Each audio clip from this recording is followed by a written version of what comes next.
first position, second position, and third position.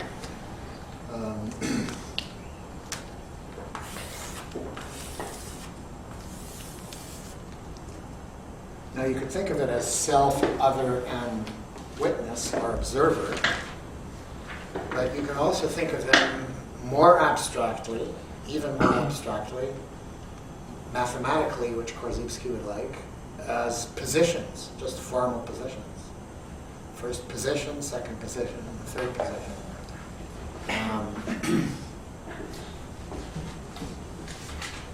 But always third position would be at a higher level.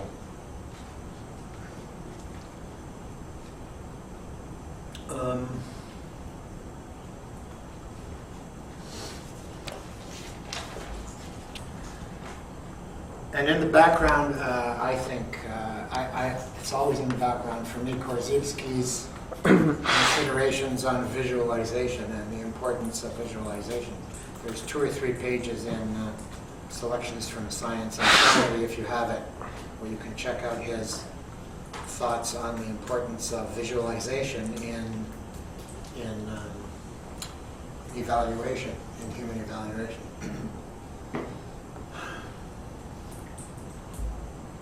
So I've talked a little bit about this, and going into second position.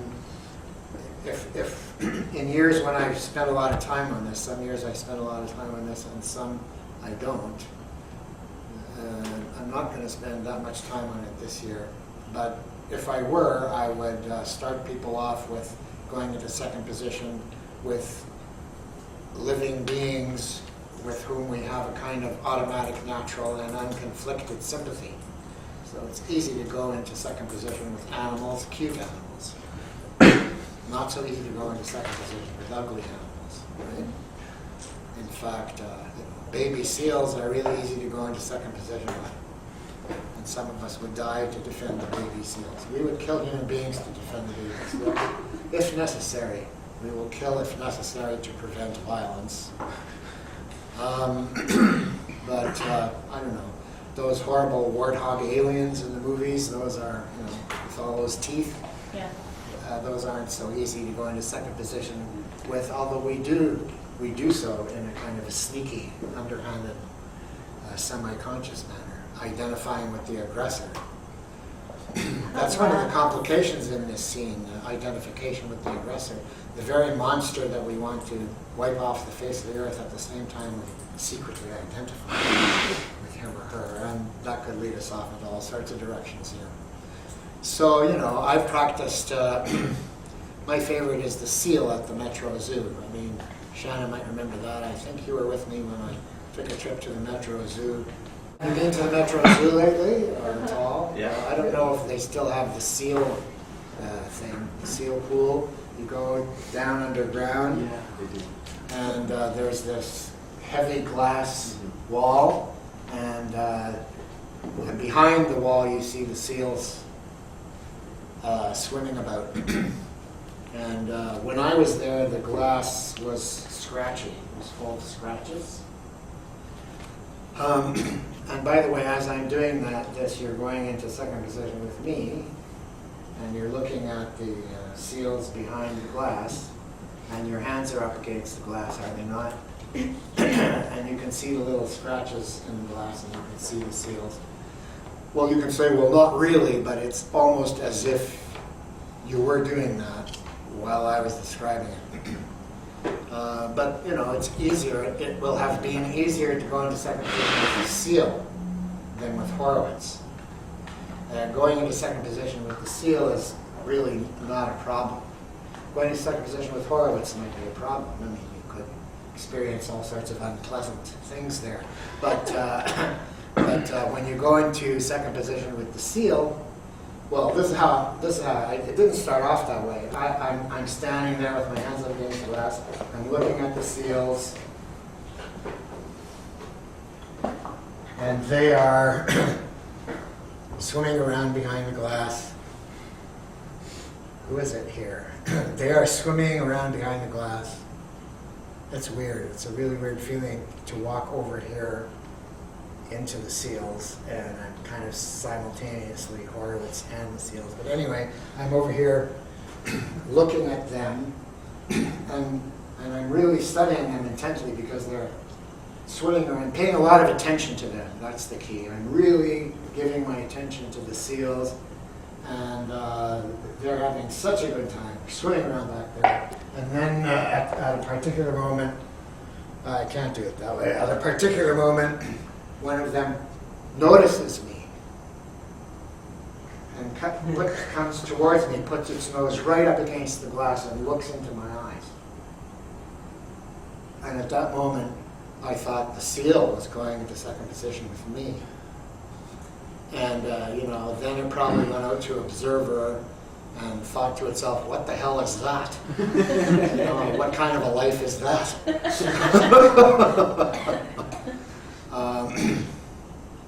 Now, in demonstrating that, I was also teaching it. And I wasn't simply teaching it with words. So the importance of visualization is thus demonstrated, and a special location. And we have these metaphors in English of seeing things from my point of view. So that's seeing things from my point of view. So if I say to him, why don't you see things from my point of view, I invite him to come over into second position here, at least with the eyes, and to see things from my point of view. If I ask him to come over here and walk in my shoes for a mile, okay, that sort of involves the whole idea of getting into my body and participating in my movement. So these metaphors, which you might have thought were simply figures of speech, they're not simply figures of speech. At some level, close to the object level, they actually do invite and evoke an entry into the position, into the actual body and experience of the other, at least partially. At least part of the body-mind of the other, and at least a partial identification with the other in that sense. Now, Freud said, as those of you who have glanced at Freud will know, he said that the ego is built up out of identifications.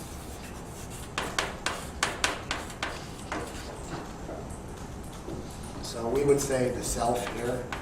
The self is built up out of identifications. So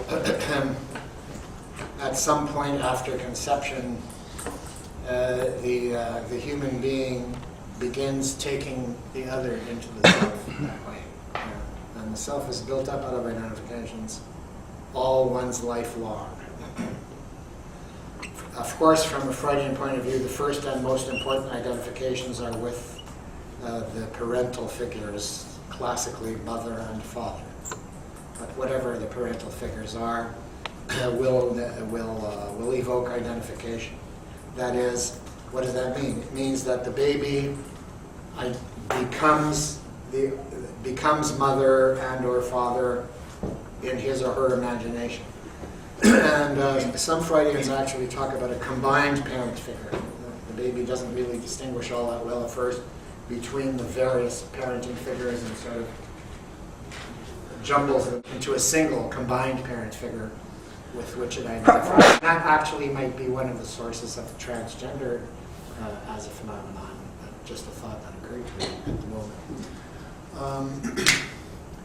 So then, all one's life long, the more significant a person is to them, the more one is identifying with that person, at least in part, with greater or lesser intensity. As it says in the Talmud, in the book of the Talmud called Sayings of the Elders. It's one way of translating it. It's usually translated Ethics of the Fathers, but that's a bit moralistic and patriarchal from my point of view. It could just as easily be translated Sayings of the Elders, which is taught in any Jewish school worthy of its name to children, the only part of the Talmud that is taught to children that early on. So one of those sayings is, who is wise? He who learns from all his teachers. Now, on the surface of the text, it's about learning from texts and words. A little bit deeper, he who learns, that is, he who incorporates at some level, he who becomes, in some sense, all of his teachers. And who are his teachers? Everyone with whom he has come in contact, of course, to varying degrees. And in one of the illustrations of that saying that I saw in a book illustrated by the famous Jewish illustrator Saul Raskin, which was given to me as a bar mitzvah present, and which I passed on to Sarah, my niece, at a certain point.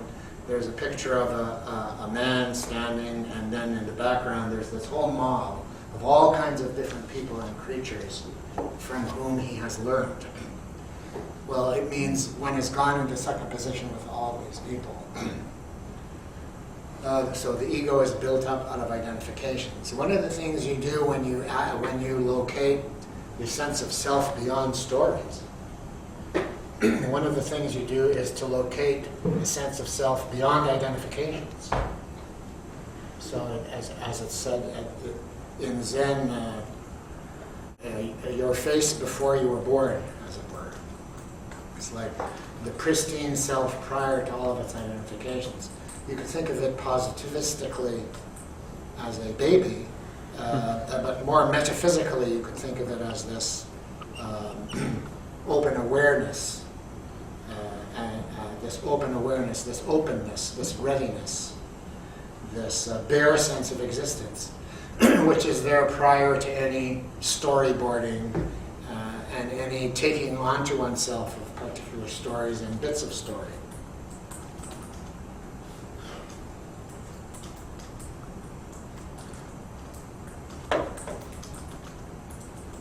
Now, all one's life long, this process continues usually in a deeply unconscious manner and in a helter-skelter, chaotic manner. Like one just picks up bits and pieces of others. It's called introjection psychoanalytically. And of course one is always shooting out bits and pieces of self into others, projection. One of the meanings of projection, there are other meanings. And it's often, maybe necessarily, very conflictual.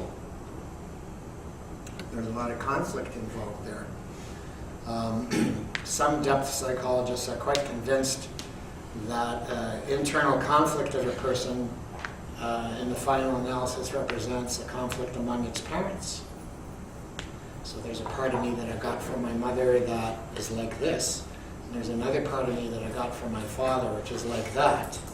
And this and that, really do not see eye to eye. And when you think of the fact that there are all kinds of others in there with them, and when you think of the fact that they themselves were composed of identifications, you go back a little bit, the mind boggles and you quit. Oh, you're so much like your father this way, you're so much like your mother that way. Yes, indeed. And they're at each other's throats. Okay, so what does that mean for you? And if you've got a whole bunch of different cultural, religious, and ethnic identities squabbling in there, that can also be not much fun. Oh yeah, I'm Polish, Irish, Italian, Jewish, Russian, Ukrainian, Bolivian. Oh yeah, how'd you all get along? Well, we hardly speak to one another. It's something like the freedom of the editor that one is going for among the various possible uses of the task that I'm building up towards. Because from a general semantics point of view, which I do not forget, from a general semantics point of view, it's about raising this process of self-formation, if you like, to a higher level, not necessarily entirely into a realm of conscious supervision, but to a higher level. You could think of it in terms of brain, nervous system organization, to a higher level of brain, nervous system organization, So this involves some conscious work, but it can't possibly be about bringing everything into consciousness. There's just too much there to bring into consciousness. This will maybe what I mean will become clearer as we go along. Well, here's an example. Obviously, given what I've already said, the self is not a unified, homogeneous entity. You've already read that in many books. Do you know what it means? I mean, for yourself and others, do you know what it feels like? What is the truth of that? Closer to the object level, or is it just a metaphysical meme? Well, when you have a conflict, when you have some kind of internal conflict, then you can easily think of it, for example, as a conflict between GAD 1 and GAD 2. Let the others stay out of it for a while, although they might all have something to say. We don't want to give them all something to say. The cacophony would be overwhelming. So for purposes of dealing with this conflict, we'll limit it to 1 and 2.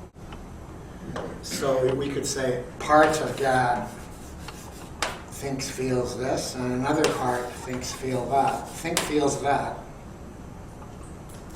And as I say this, I'm radically simplifying, and I invite you to participate in the radical simplification, but also to preserve the possibility of complicating it, and taking it in many different directions, consciously and unconsciously, for the rest of your lives. So part of the problem here is that these two parts are simultaneous, like they're mixed up together, they're mixing it up together, like Isaac and Esau in their mother's womb. Already the struggle of siblings, even before birth. So partly what's involved here is provisionally separating out and giving sort of autonomous space to the various parts. Let's just keep it to two here, to the two parts which have always been mixed up together. And much of what goes on in the head for decades is just the ongoing debate between these two parts of self that become increasingly impatient with one another. Oh yeah, you don't understand me. Well, you don't understand me. Well, and I never will. I mean, that could be, sometimes when Korzybski talks about reaching something what he calls a theory of universal agreement, I forget exactly where he brings in this phrase or what he's doing with it, but I don't think he means that he's looking forward to a day where everyone will agree about everything. I don't think so. No. I'm quite sure he couldn't mean that, except maybe about certain extremely abstract propositions at the top of the structure differential, and even then it would have a date on it.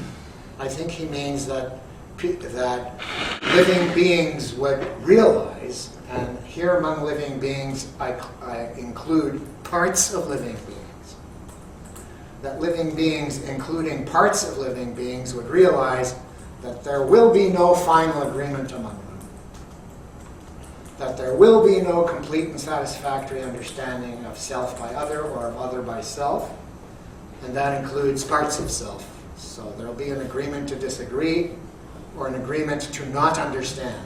I'll be saying more about it presently. An agreement to not understand.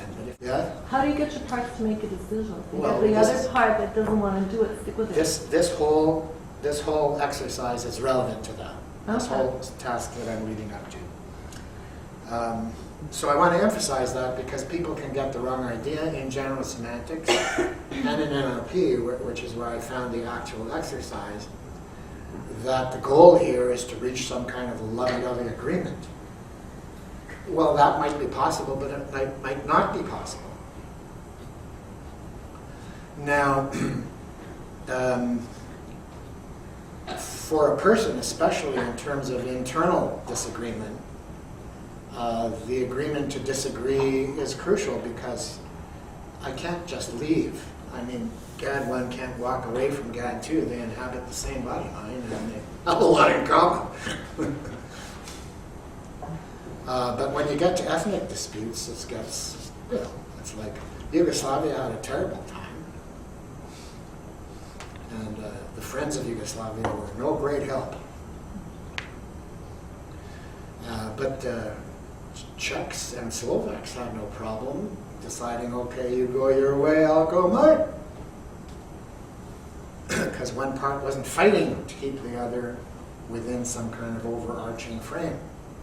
And when English Canadians say, let Quebec go, they're not saying it, as far as I have been able to tell, in any spirit of generosity or even of acceptance.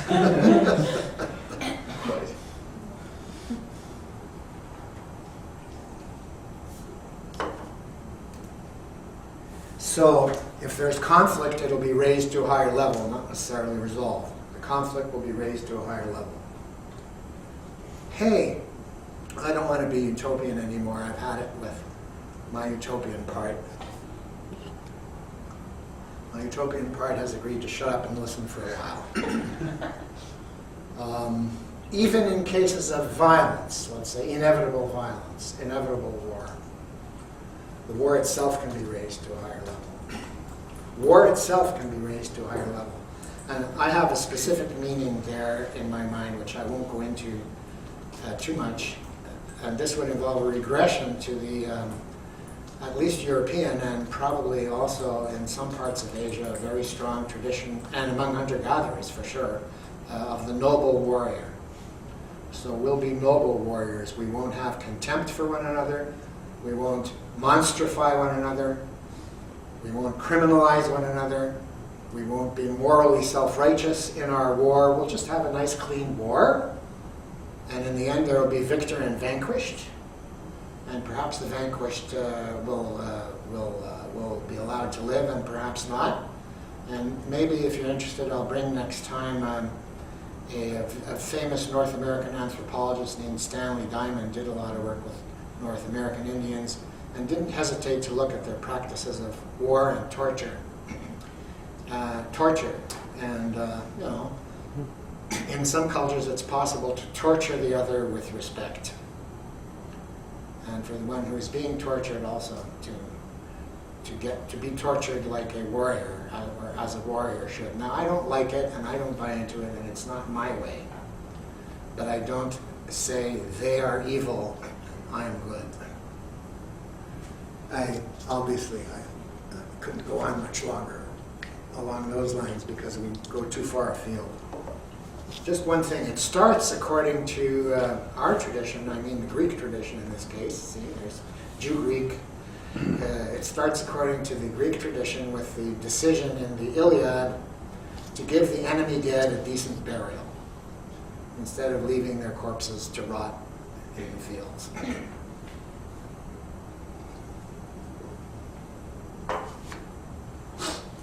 For some reason, I just flashed on the YouTube that you can still find probably of when the Forces of Freedom won their first victory in Iraq. They're still going for the final victory. And they were hanging one of the Ba'athist monsters. The thing didn't work too well, and the head was actually severed from the body when the gallows were sprung. So, you know, you can at least perfect your methods of execution so that that kind of thing doesn't happen, at least.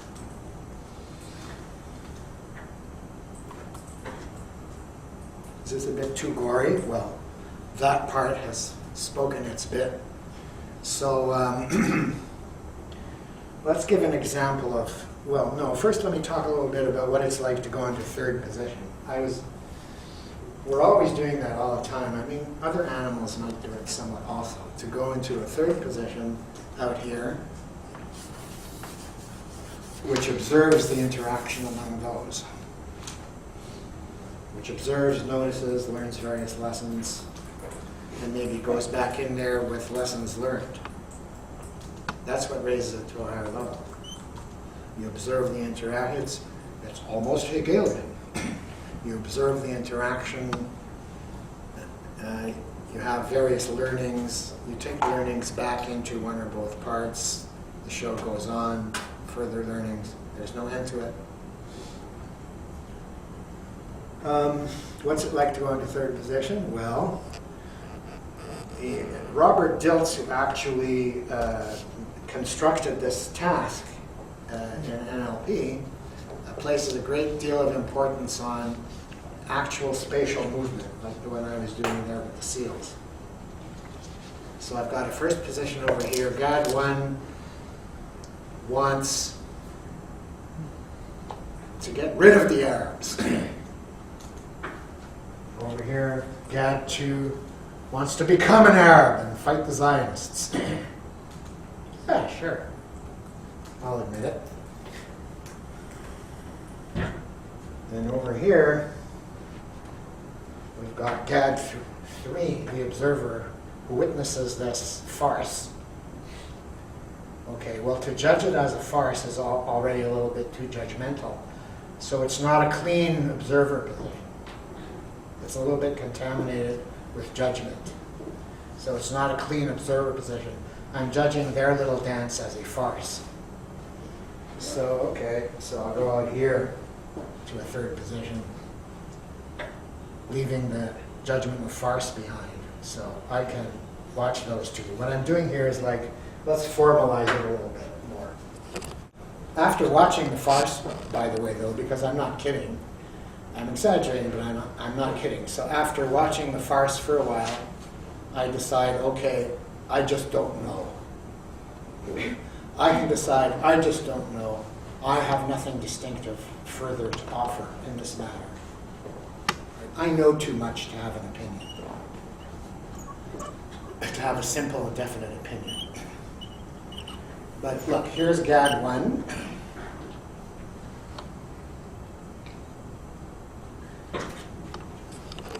And here's GAD 2.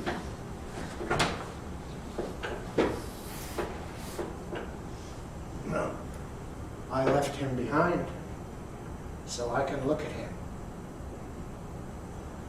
The importance of line of sight, point of view, spatial location at the object level in dealing with conflict. I mean, you can do it without moving around, but according to Dilts, it really helps to actually move around. So I can see him. It is as if I could see him. I don't actually have an image of him, but I do unconsciously. There's an unconscious image in there that I can access. For example, if you ask me what he looks like, which way his glasses are pointed, I could tell you they're pointing that way. I couldn't tell you that if I didn't have an image of it. Okay? So I can see him sitting there a moment ago. And I can keep that image there into this moment. And I can look at him. Technically, it's called a dissociated image. When I'm over here, I can have an image of myself sitting here. I'm in my body. I have an associated image. I'm associated into myself, into my image. Over there, it's a dissociated image. I can see his face. Can't see this face because I'm in there behind it. You understand? Okay, so I can walk out here, like the chair work you did in Gestalt therapy. Formally, it's like that. I can walk out here, and I can see those two. I can see those two faces. And I'm not making any judgments. I'm not having any intense feeling. If I have any feelings in third position, it's maybe curiosity. It could be intense curiosity, but it's curiosity. And maybe a faint desire to help, if possible. It has to be a faint desire to help, because if the desire to help gets too intense, you're going to fuck things up. How about that? So over here in third position, I can see the back and forth between them. That's mostly just a construction formally of the three positions involving line of sight and spatial location. You can move around in your imagination too. I mean, you can do this without moving. But in my experience, it really does do something when you move.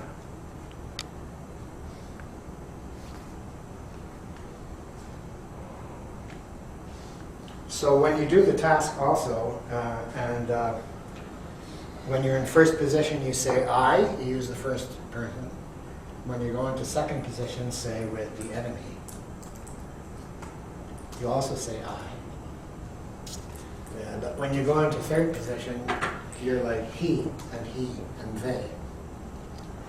When you're in third position, you use the third person. You have no idea. In a minute, when you do it, you'll have the idea. But when you talk about those two parts of self in the third person, then you're truly witnessing.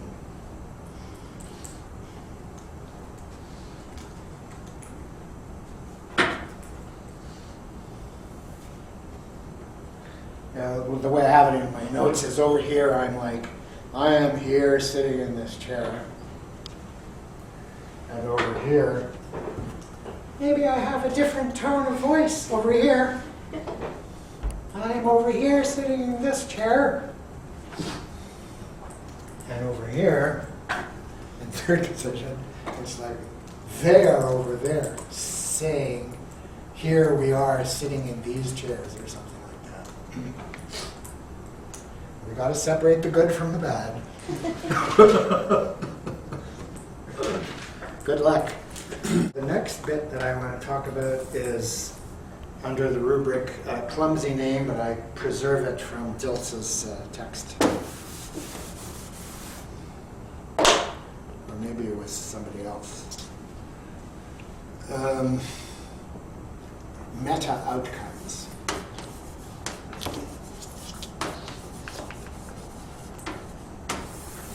So when you are raising the question of what self wants, or what part of self wants, or what some other wants, it's advisable not to stay with the first answer that you get, but to ask, like, okay, so the relevant question is, what would that do for you? Let me use the kind of gory example of a suicidal part. Now, I think most human beings have or have had or will have had at some point at least some little bit at least of a suicidal part. And that's a part that obviously wants to kill self, to do away with self. Okay, so here's let's keep this out of, let's distance Gad from this for a moment. Let's talk about Slobodan. Let's call him Slovo for short. Here's the suicidal part, Slovo 1 and Slovo 2.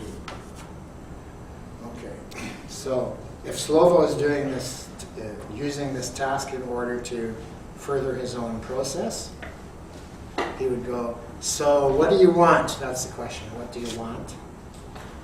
What do you want? That's Dasein's, one of Dasein's questions. What do you want, Dasein? What does Dasein want? And Slovo answers, Dasein wants to kill himself. Dasein.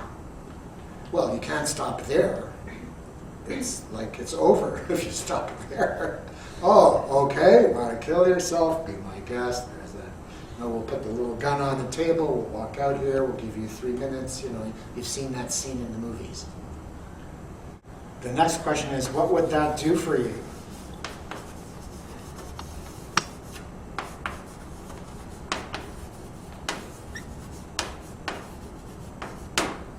So if you ask the suicidal part, well, what would that do for you?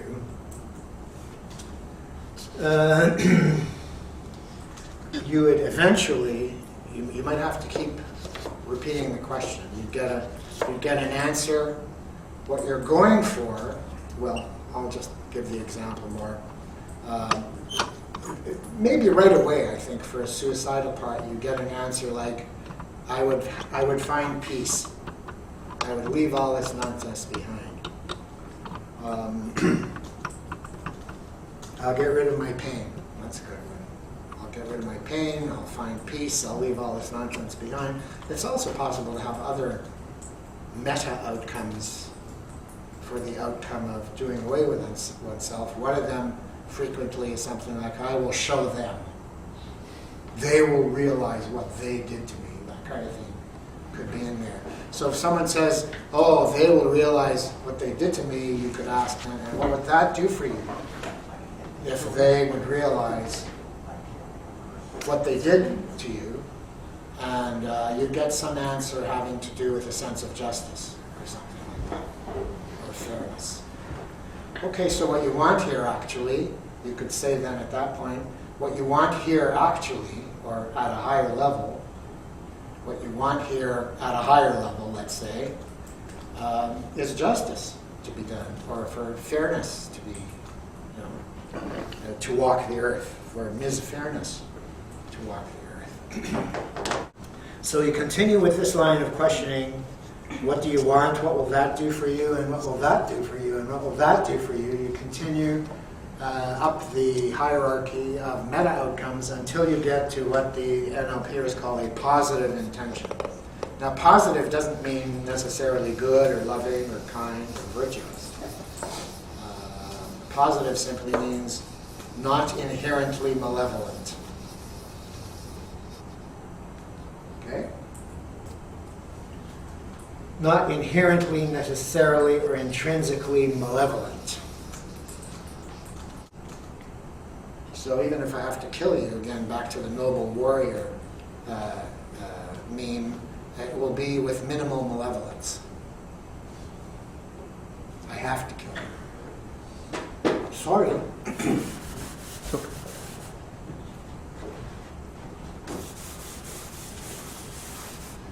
Later on, we'll hear Gandhi insisting on really deferring that to the absolutely last possible moment.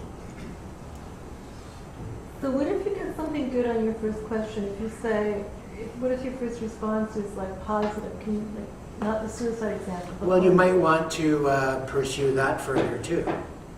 Sure. Okay. Like, for example, what do you want? I want love. The answer could be, and if you had this love, what would that do for you? And the answer would probably be, what? Because it's just taken for granted that nothing is higher than love. So you insist a little bit. So if you got this love, what would that do for you? And then you get something like, well, I would feel fulfilled, or something like that. And then you ask them, what would that do for you to feel fulfilled? And you get to a point that Korzybski calls the level of unspeakable meanings, at some point. So the question you're asking is, what will that do for you? What would that do for you? And then again, and what would that do for you? And then again, what would that do for you? The same kind of hierarchical approach is also used in a different practice that has to do with, notice how I'm moving away from the space in which I was talking about that, to a space in which I can talk about something else. I didn't do that on purpose. So let's say somebody really wants to make $1 million, okay? And they get a little bit obsessed with it. Or someone is addicted to an extremely pleasurable kind of experience, yes? And it becomes problematic for self or other. Something positive can become problematic, for self or other. So you pursue that a little bit. What would that do for you? What would that do for you? Usually when you pursue that, you get to something that can only be described as a spiritual, a higher state of spirit, a spiritual state of some kind. Oneness with the universe or something like that. Oh, so what you want from me is oneness with the universe, eh? Well, why don't you just go directly for oneness with the universe? That way you'd be less troublesome to others. When we do the task, especially, in both in personal and in political contexts, it's really important to get to the highest possible relevant meta-outcome, because those very often have to do with values, we could call them, that are not at all inherently, intrinsically, or necessarily malevolent, like survival. Hey, that's not just individual survival. That's survival of a tradition, survival of a group. Very important in politics. Oh yes, my group, it should survive. Your group is an obstacle. It can persist among us as a minority, for example. Honor, why not honor? Spelled in the Canadian manner. Why not honor? I mean, liberalism kind of fifes at honor, but honor is being so important in so many cultural traditions. Personal and group honor, so important. I think maybe liberalism is a little bit too hasty when it considers honor to be, a futile survival which is of no value for human beings. I mean, what's honor compared to money or freedom? Right? Question. Hey? Yeah. So is the idea implicit in this, the NLP's tactic of interrogating by asking, what would that do for you? Yeah. So the implicit idea that there's always a positive intention behind? Always. Huh. So it's just confusion? No, it's not confusion. It's, let's say, searching for a label. It's a lower level of development. Yeah. Huh. That's good news. Yeah. Here's an example, a political example. Here's a political example. Gay marriage.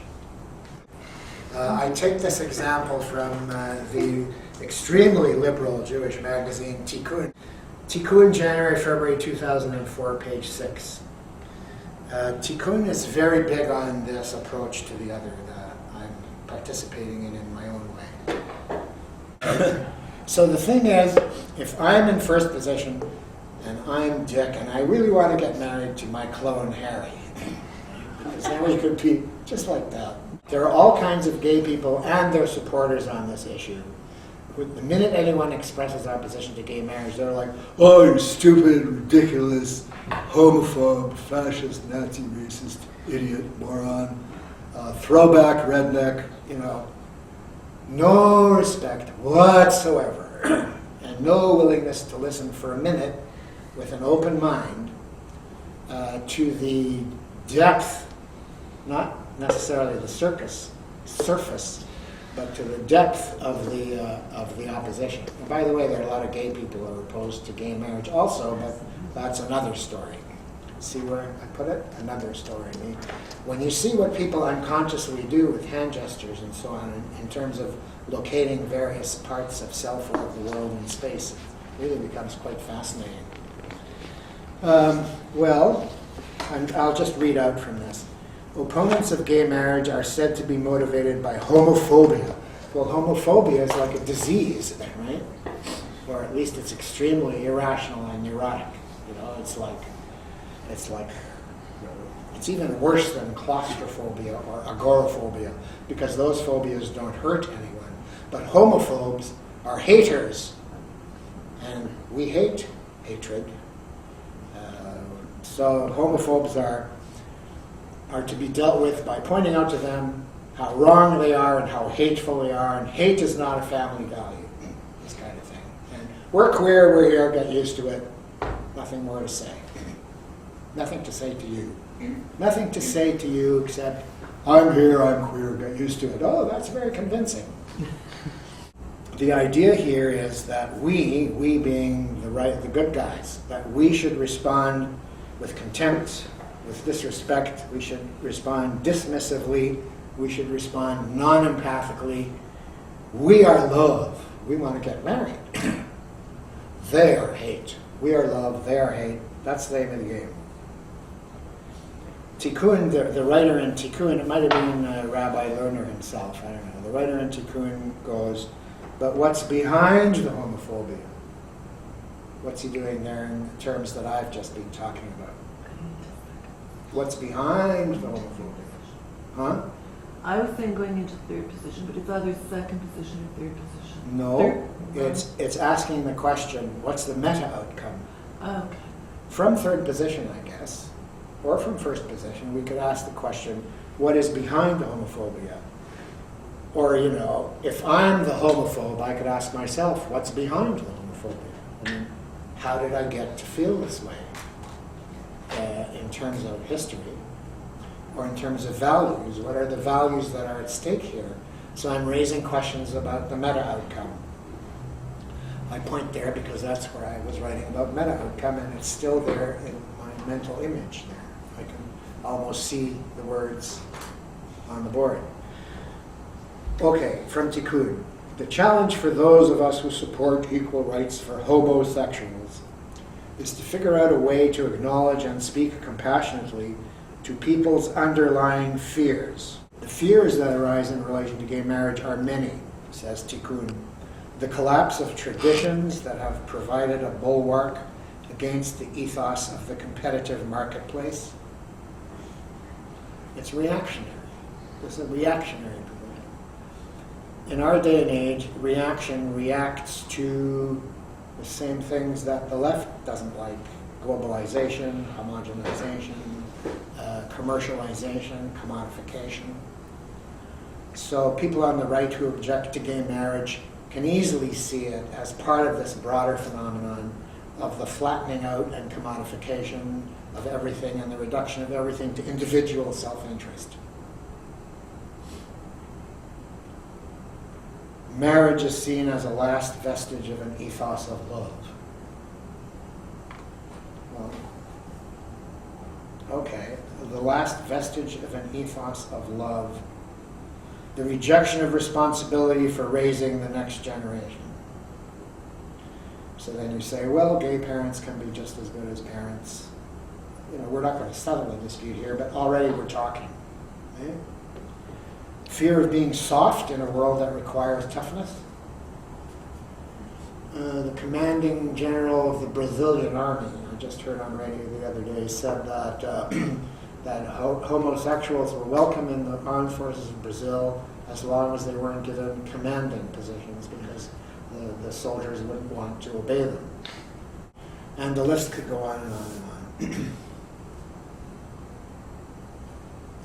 on. In other words, there's something at work here other than a mere phobia or hatred. There are values that are threatened.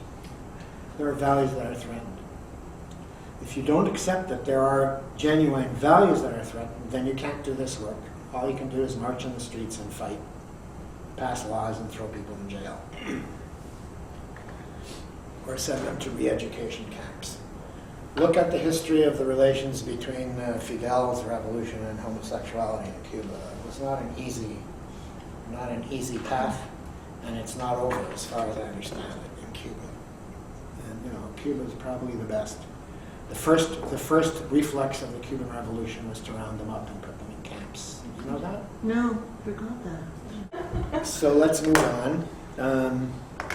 When you go into second position with the other, in a way you're using your imagination, in a way you're picking up on intuition at the object level that can be quite accurate.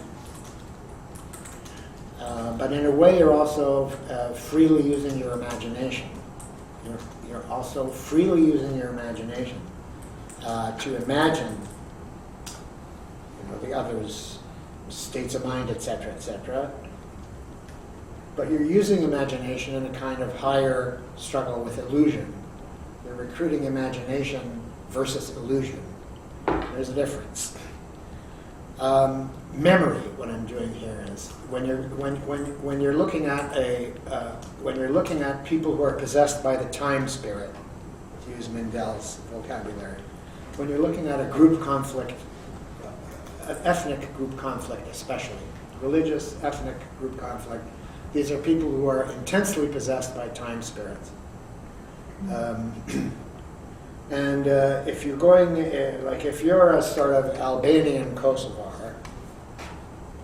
you're about to receive your independence. And you want to go into second position with the Serb, who does not want to give you that independence. Then you got to access these meta outcomes. It won't be so hard to find them, having to do with group survival, maintenance of a tradition, honor, so on and so forth. You want to get what you can of the other's memories. Now, very often the other himself doesn't have easy access to his memories, so it's really a call on your imagination.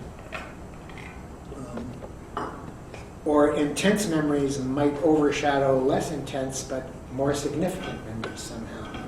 I'll just say one thing about the Palestine-Israel situation. Lots of Arabs have come to recognize the significance of the Holocaust experience for Jews, and they react to that by saying, yeah, well, really too bad, but that doesn't give you the right to come in here and take our land, etc., etc. And if they're talking to Holocaust survivors, that's what they might access right away, Holocaust memories. But there are plenty of Israelis who were there before Holocaust. And if you go into their memories, like my parents' memories, being there since the 17th century, if you go into their memories, you'll find memories of Arab pogroms. Well, that's a little bit harder to deal with, because then it's not the evil Europeans who are killing Jews, it's Arabs who are killing Jews right up till 1947. And then right up to 1945-6, which is when the table started turning. But there's always a table to turn. Nothing comes out of the blue. I got a footnote here about Andrea Dworkin. Might as well share it with you because I thought it's really interesting. Andrea Dworkin, you know, was among the most ferocious lesbian feminists, mentor of Catherine McKinnon, and a real genius in her own right. And she took the trouble to go out among right-wing women, like ferocious opponents of abortion, etc., and to be with them, as it were, as I remember, and to learn what it was like for them to be who they were. And she wrote a book called Right-Wing Women. I remember when I read it years ago when I was a simpler person, that I was impressed by how much empathy she had, even though in the end she totally rejected everything that they had to offer. But she had a really profound understanding of how they got to take up the positions that they held, especially in terms of the realities of their location as economically dependent on men, etc., etc., etc. So you're looking for the historical memories of the time spirit, and not just the ones that suit you, not just the ones that are easy for you. One of the problems with going into second position in political, on the political scene, is that if you do it, you're at risk of a significant change in your own identity. For example, if a straight person sincerely accepts gay equality and gay marriage, etc., then his own identity as a straight person has radically changed, because that identity was bound up with feeling normal and normative. That identity was found up with feeling like the kind of spine of historical continuity of the human species, which now has to be shared with others. It's also historic, you know. You can go to the 30-year-old party in second position. You can go to the 15-year-old party. You see what I'm doing? And you can have dialogue with the 15-year-old party, and you can go, well, why on earth did you do that? You know, from your position as a 50-year-old. And then the 15-year-old will let you know in no uncertain terms what you did. And then you've got to take that back into your 50-year-old position. So your identity as a 50-year-old has changed. And that internal conflict has been raised to a higher level, because the 15-year-old has also changed. So in this sense, you can actually go back into your past and change it, in the sense of changing the past, change history. So can you line your past parts up as a cheering section? You can do that. There was one therapist who influenced NLP from outside of the general semantics and other traditions. Her name was Virginia Satir, and she was a family therapist. And she worked a lot with parts of families and parts of families inside the parts of families and stuff like that. One of her therapeutic gambits was to throw a parts party. So you sort of arbitrarily decide what your major parts are, and you kind of assign them various locations. One of them bakes cookies and so on. And they all have a dialogue. You know, they could agree to act as a cheering section. That's great for a role. Without us, you never would have got to be where you are, right? Stupid as we were. So the next thing that is relevant before I actually get to the task is, once I get to the task, a lot of it will have been already laid out, but and we can look at it and get more of an overview. I'll have a handout here. Okay, from third position. From third position, not always, but very often, in the personal and in the political, very often, not always. It's possible. It's important to look for this, for the to look for the sense of reciprocal causation.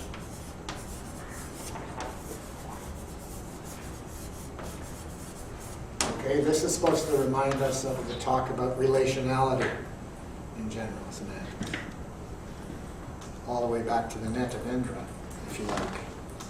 But it's simpler here because we've just got three positions: first, second, and third position.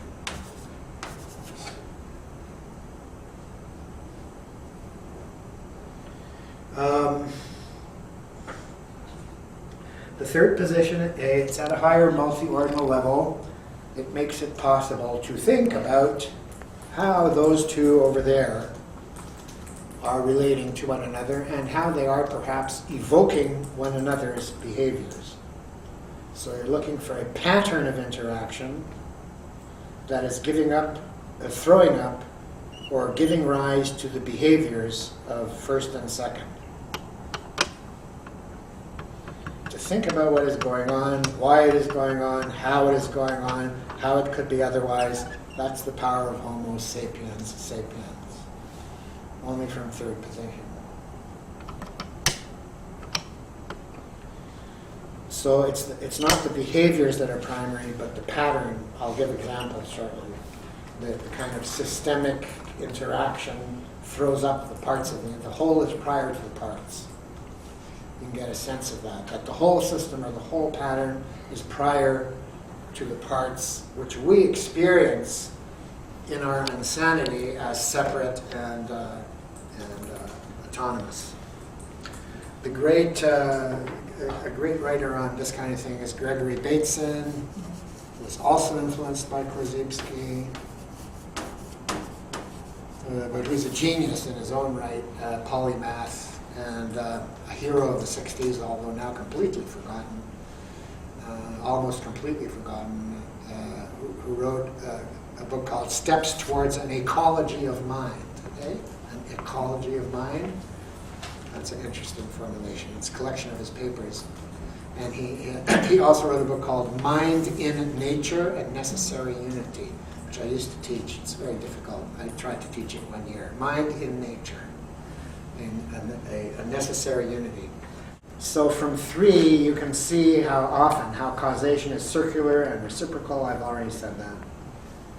And one can see, in other words, how one's behavior evokes two's behavior, which in turn evokes one behavior, which in turn evokes two's behavior, either as a kind of eternal dance, which goes nowhere, and that can be all right,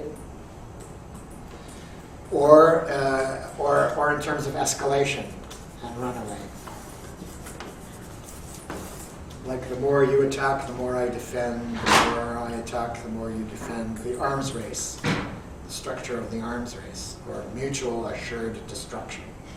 MAD, which is sane but unsane.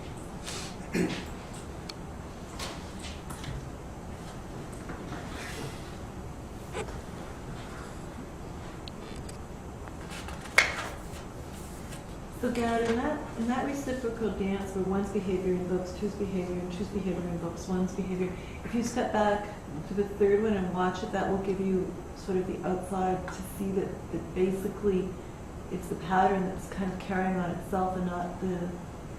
Yeah, the persons or groups are kind of, I don't have the right word right now, but almost as if they were puppets of the pattern. Yeah. Now, there may be no alternative, but at least if you see it that way, there can be less blame involved. Yeah.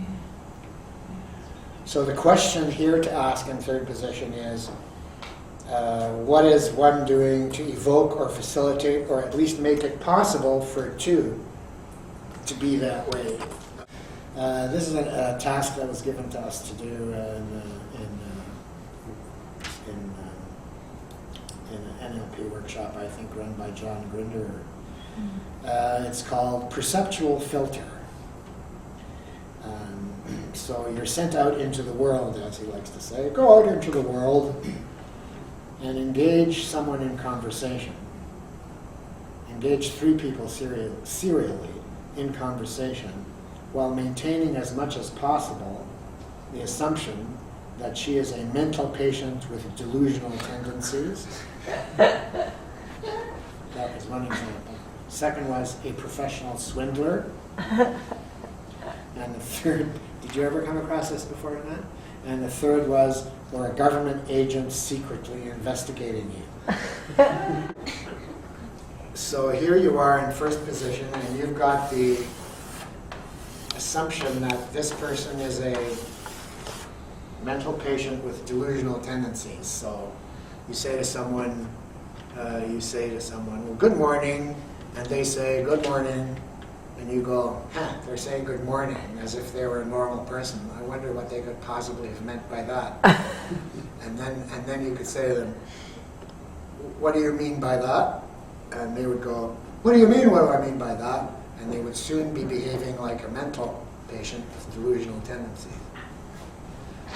So from third position, you could see how your diagnosis of the other as a psycho soon evoked psychotic behavior, and that would be a self-fulfilling prophecy.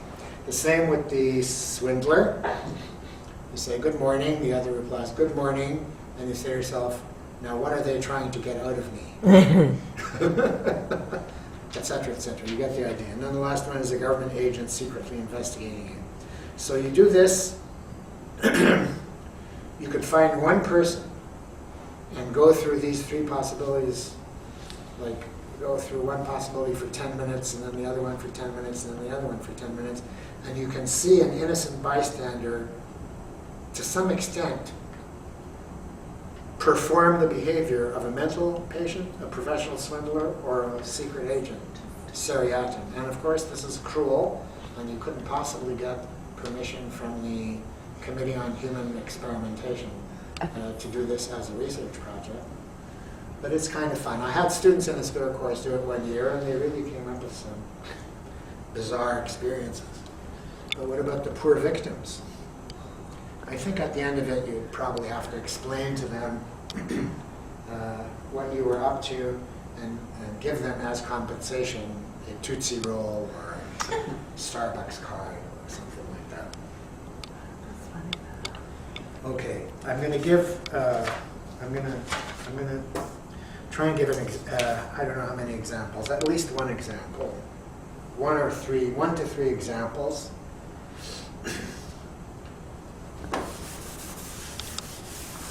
Well, I'll start with a simple example. This is a kind of neurosis of mine. We all have our little neuroses, and we have larger ones too. This is one of my smaller ones. When I'm in an elevator, on my own, by myself, I feel like it's my space. So when someone else comes in the elevator, I feel like they're invading my space. And if a whole bunch of others are entering the elevator, I feel really put upon.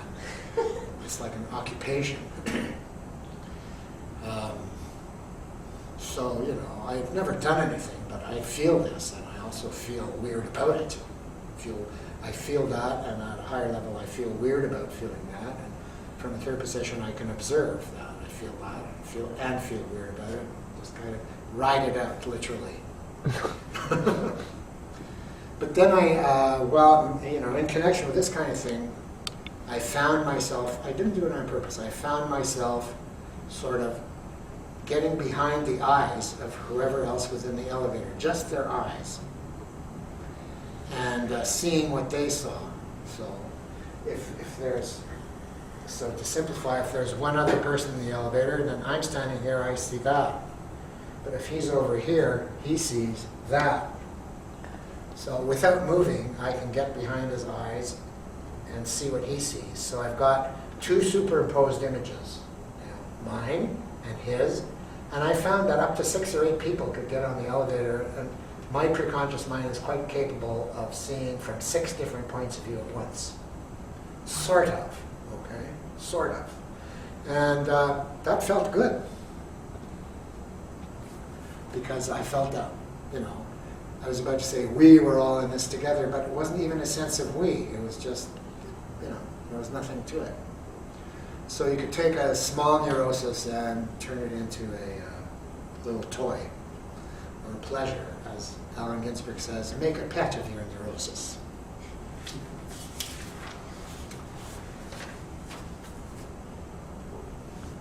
Because when you go into the other, you can just go into the eyes.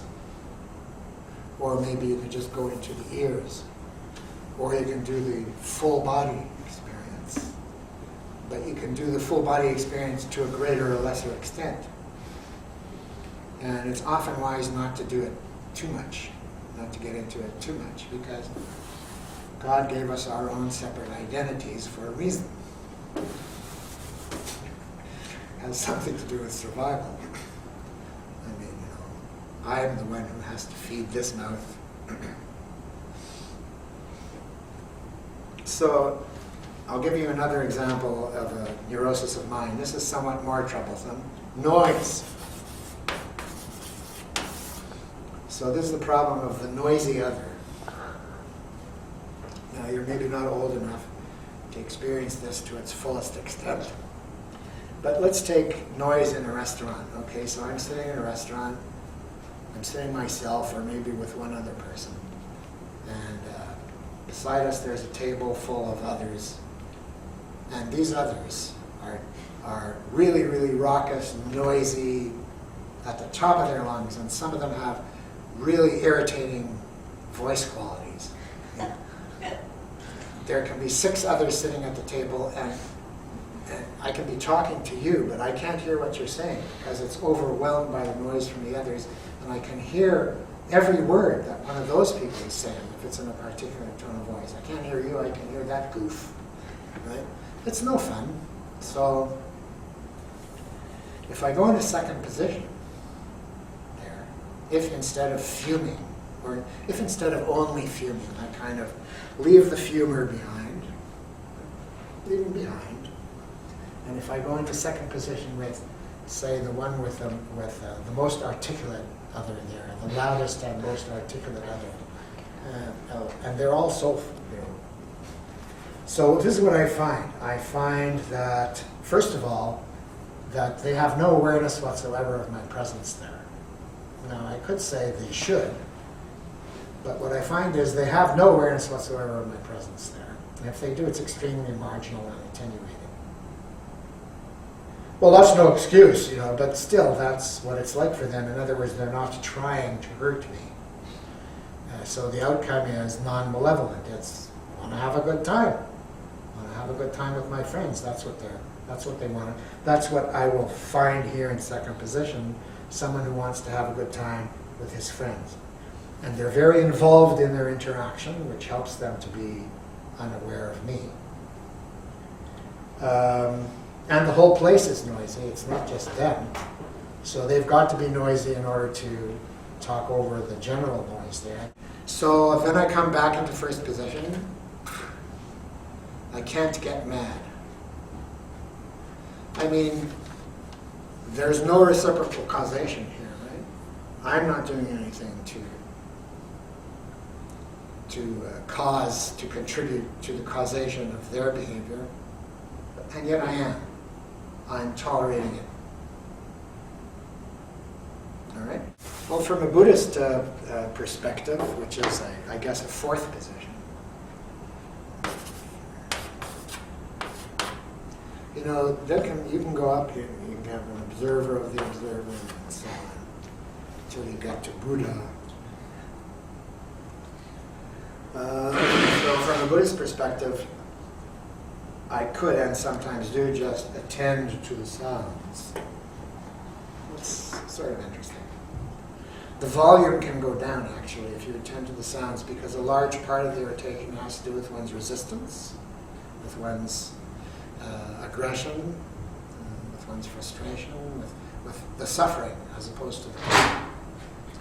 So if you take the suffering of the noise out and you're just left with the pain of the noise, it actually doesn't sound as bad. Okay, one more example, I guess. I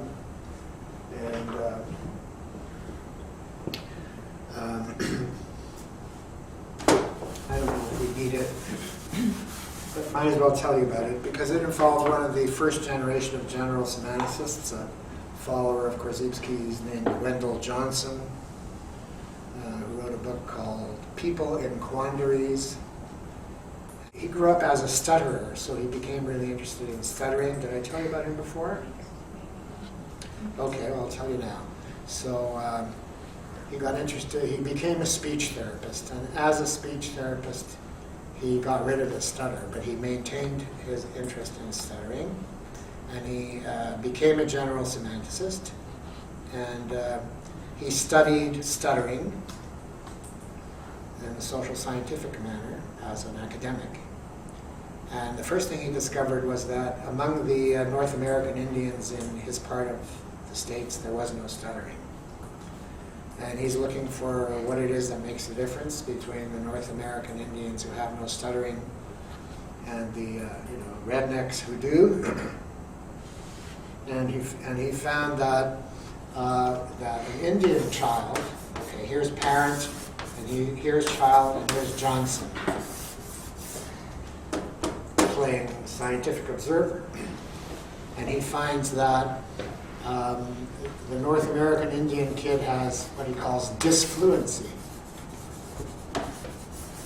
And in the attitude of benign neglect, which is often that of hunter-gatherers for their children's misbehavior, not always, they would just leave it alone. And over time, the disfluency would either fade out, wouldn't become a problem.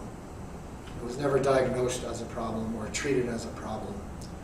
Disfluency is like when you say normal disfluency, hesitations in speech, like that, just there. But among many white folk, disfluency was treated as a problem, and parent would say something like, "Can't you talk? Get it together." Or, "Has the cat got your tongue?" Or, "Slow down. Calm down. Speak more slowly. Don't be so anxious." Right? Get the message? So so he goes into first position and finds someone, a parent, who is experiencing, well, this is the white guy. You find a parent who is experiencing, say, concern or anxiety about the development of the child and is trying to deal with it in the only way they know how, threats and punishment. Yeah. Otherwise known as encouragement.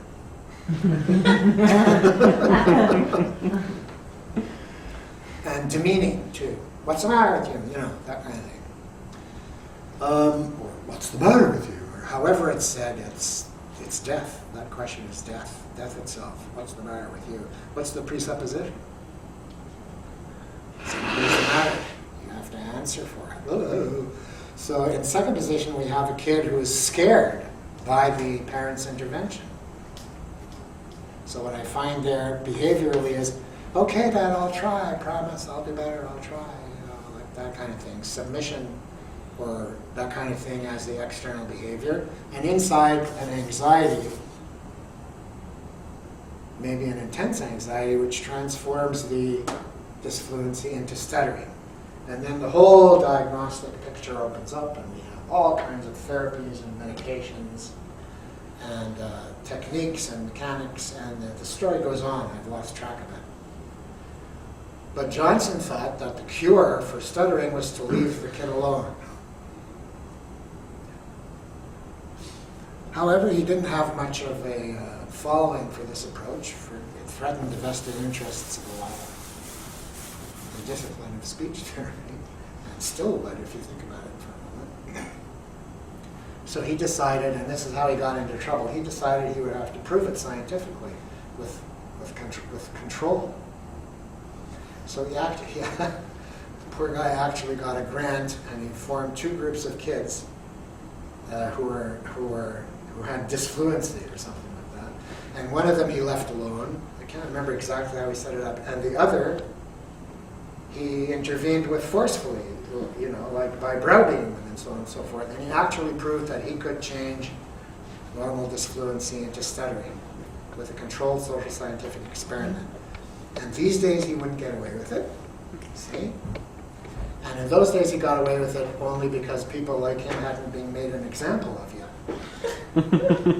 So they made an example of Wendell Johnson. They turned him into a monster who purposely induced pathology in innocent children. Well, science marches on, right? So did he ever fix the people? He was sued, and his reputation was destroyed. And if you go on the web and look for him, you'll find all kinds of stories, most of them about what a monster he was. Almost like the Mengele of the stuttering world. So now I'm going to hand this out, and I've had many different versions of this. This is the one year I had a friend of mine who's an expert in training professionals and work on boundaries, and she has a version of this exercise which was 7 pages long. This is 1 page. I'll just go through it. Multiple perceptual positions. Up on top there I wrote, from 3, see scarcity. I think we were talking there from a Marcusean point of view from 3rd position, we can see how scarcity is behind many of the competitive behaviors of a bourgeois civilization, rather than greed. Okay? So a liberal would say greed is the problem, but from a socialist or communist position, we say scarcity is the problem. And greed is always a problem, but primarily scarcity is the problem. Okay, establish a clear first position.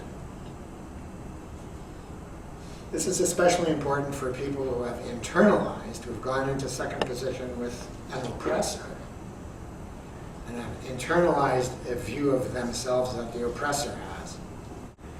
So the first thing to do is to establish a clean or a clear first position.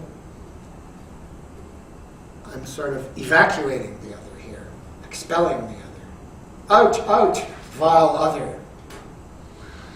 This is me in here, all right? I'm seeing with my own eyes, speaking with my own voice. I have my own feelings in my body, and I use first person singular, I, me, or we, a 3rd person, first person plural, we, for the time spirit. Interrogate feeling. Whose feeling is this? Okay. Let's say I've been shamed. So I go into a first position, and one of the things I feel is shame. Okay, in order to have a clean first position, I got to give the shame back to the one who shamed me. Here, you can have this back now. Okay, black is beautiful. Now, black wouldn't have had to see self as beautiful if it hadn't first internalized a view of itself as ugly, right? We saw how Jesse Jackson's sermon ended with black is beautiful. I am somebody, and at the end, black is beautiful. And what time is it? Nation time. There's a move there from right within his speech, from the personal to the political at the end. So that's the first move over here. 1A, establish a clear first position. Okay, so I've sort of disidentified with the others quite a bit there. Of course, you can't ever do that completely because the ego is built up out of identifications, right? And the next move there is to attend to the other. Like me with the seal, if I just been standing there sort of dumbly vacuous, not paying much attention to the seals, thinking about Heidegger or something like that, I've got to pay attention to the seals, attend to the other, so sensory specific, attend to his or her words, if there are any, to the quality of the voice, to the facial expressions, to the gestures, to the posture, to the movement. So if you're working with an imaginary other, and this task is for working your imagination, I mean, you don't do it in real time. You do it in your imagination, after an encounter or just in a pure imagination. So you imagine these things. They are as true to life as you can make them. And then you experience your response. So I establish a clear first position, I attend to the other, and then I experience my response in first position to his or her behavior. Now my response, or semantic reaction, as Korzybski would say, is experiencing my semantic reaction. It's always internal images and words and feelings. I mean, if you've got to have smells in there, we don't exclude them, but the vast majority of internal processing that's involved here is visual, auditory, and kinesthetic. And then I label the behavior. So so if I'm in the position of the parent of the stuttering child, I would label his behavior, I don't know, stupid or obstinate or something like that. Label the behavior. Obstinate. Why is the kid stuttering? Always was an obstinate little son of a bitch. Just like his mother or something like that. Okay. Then you step out to third position. So in here you label the behavior. The labels are for the purpose of practice, of the simplification of the practice, as you'll see how it works. You label the behavior, let's say X. So 2 is Xing. Let's use Korzybski's mathematical approach. We'll formalize it. We'll have an algebra that you could work with in the multiple perspectives exercise. So you step out to third position. Now, as we've already had occasion to notice, the third position has to be clean too. A relatively clean third position. No feelings other than curiosity and maybe a mild intention to further matters. Seeing with the observer's eyes, having observer feelings like curiosity. Using third-person language in your head like he, she, they. So I'm the parent, I've walked out to third position, I refer to myself as he. Oh, he is feeling, he is reacting to the child as though the child were obstinate.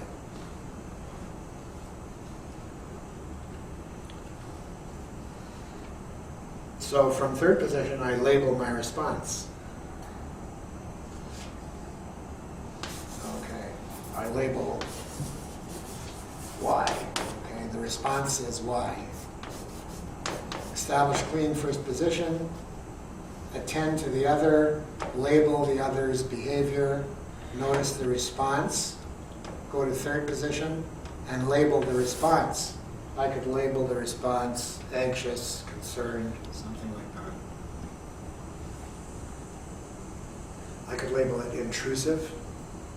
The first step is I establish a clean position, clean first position, I attend to the other, I experience my response to the other, I label his behavior, then I step out into third position, I look at myself, I look at my response, and I label that Y. So Y is my response to X. So from third position I can begin to see how Y and X are related to one another. But this is coming. So notice I haven't entered into second position yet. That's the next step. Step 3. Enter into second position. So I actually go into the other. And actually, if I'm working in space, this is where, okay, so when I go out into third position, I walk out into a space marked 3.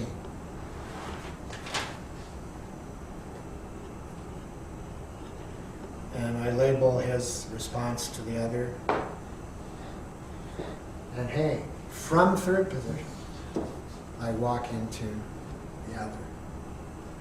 That way I'm not recontaminating it with one's response. So from third position, I enter into second position. And from second position, I look back at myself, like the seal looking back at me. From second position, okay, so from second position, I am now the child. When I say I am now the child. And I'm looking at the parent, who I just was a minute ago. And I'm calling him he. I attend, it says here, attend to your, as his or her or their behavior from the other's first position. When you go into second position, then the second position is now the first position. And the first position, like you've traded positions.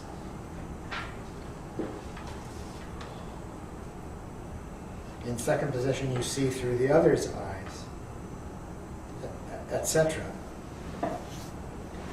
As a new first position. And it's also sensory specific. And here I am in second position. Okay, so it's a work of the imagination. I am now my child. To state a studying example.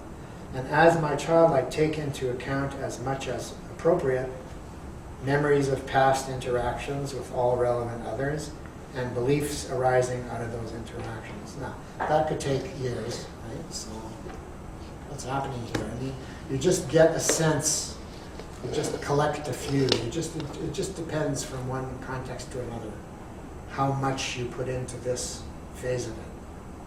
If you're working on Serb Kosovars and Albanians, you might want to do some research on the history of Serbia and Kosovo before kidding yourself that you can actually go into second position with the other. I don't know how much the Kosovars know about the history of Serbia, but probably not enough. And what they do now know is probably really distorted and self-serving. So there's a lot to clean up there. But if you're just working with a parent-child stuttering situation, I'm going to have a pretty good idea what my child's memories are,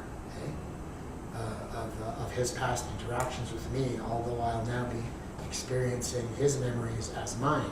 They will now be my memories because I'm in second position. And this is where you explore for meta outcomes.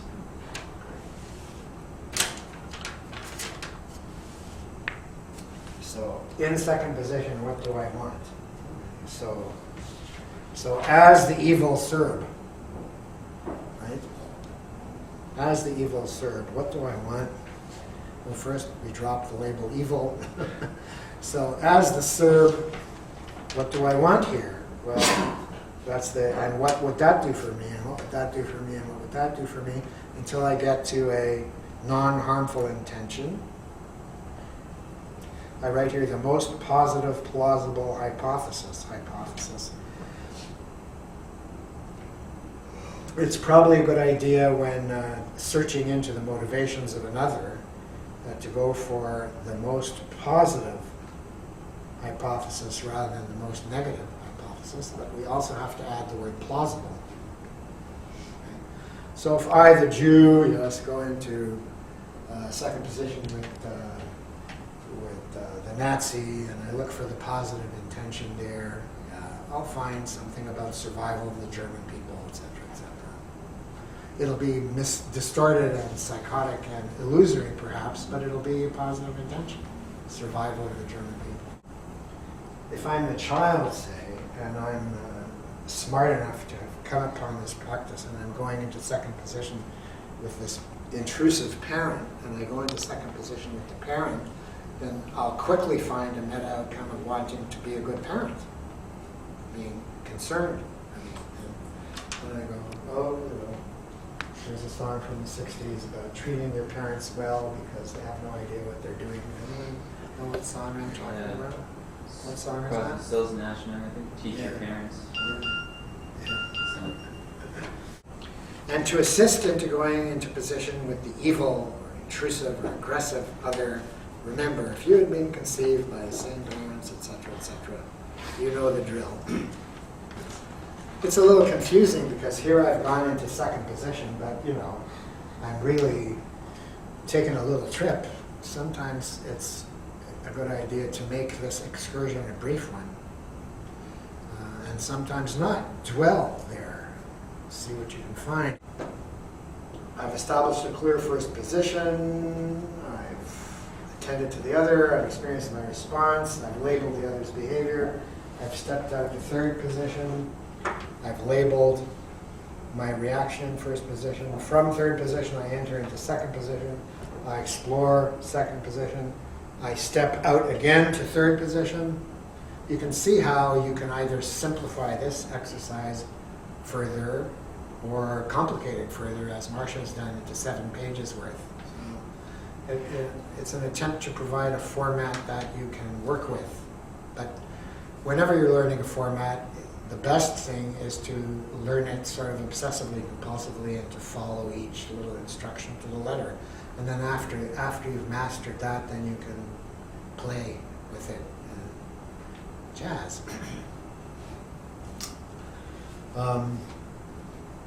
You step out into third, and here's where you tend to the interaction between 1 and 2. And consider how X evokes or facilitates or at least allows Y. And how Y facilitates, evokes, or at least allows X. And you ask yourself, could Y happen without X? Could X happen without Y? I mean, maybe the answer is it could. Maybe it could. Maybe it couldn't. Maybe it's not clear whether it could or not. You formulate a hypothesis anyway. A hypothesis about the nature of the interaction that is throwing up these behaviors, X and Y. And then you enter into second position again to test the hypothesis. Okay, so the hypothesis might be, hey, it's my concern that is actually creating the stuttering in the child. Wow. So then I walk back into the child and I test it out there. It's like, oh, I find the anxiety that is kicked up by the parental intervention, and I experience, perhaps in my own body, the way that this anxiety produces the very stuttering that is evoking the intervention. No monsters.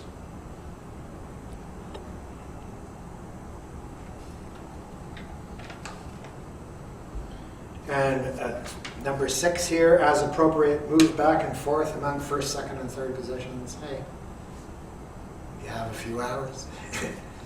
Move back and forth between first, second, and third position, getting a clearer sense of how the very same situation is different in the 2 positions.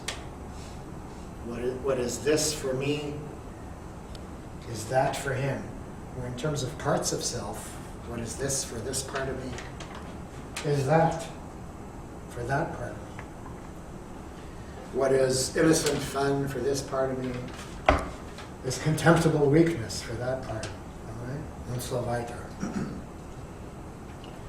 Every time you return to third position, the interaction might seem different. So every time you return to third position and look at the interaction,